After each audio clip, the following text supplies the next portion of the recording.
This staggering 5.8 billion Kenya shillings losses through deforestation per year is an equivalent of the money that was lost in the entire Golden Bag scandal. The money would have been enough to quell the just-ended teachers and doctors strike by paying for the harmonization of teachers' salaries as well as giving the registrar doctors all their dues. Whether you are poor or rich, you need the forest. Because if there is no rain, where are you going to get food? You plant whatever you plant and it will not grow. What is at stake if forests are not conserved?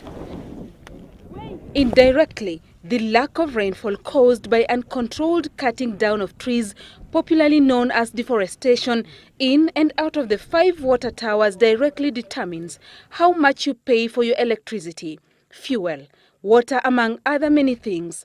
These are some of the highlights of the report. But at the same time, we see the desperation that also exists in many parts of the country. And again, I'm often struck when I see very old ladies walking for kilometers into Nairobi, carrying on their back an extraordinary load of firewood. But the question is, does government, does the policy framework for forest management encourage sustainable forest management? For a long time, the government has not been putting in enough money to help in protection of forests. According to Kenya Forest Service, 90% of their funding comes from donors. With this launch, and more importantly, with the way we talk to our policymakers, I think 3.5% of the sector contribution to the economy is something that you cannot overlook. Forests contribute about 3.6% of Kenya's GDP. That is about 114 billion shillings. We look to the leaders of a country to also speak to the options and choices that are available to them. The issue of forest policy is not just a matter of the Kenyan Forest Service. It begins with the Constitution.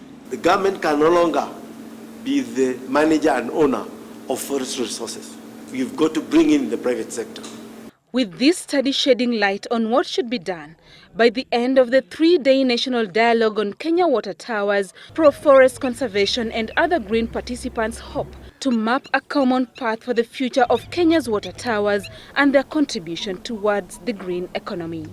Violet Otindo for Citizen Live at 9.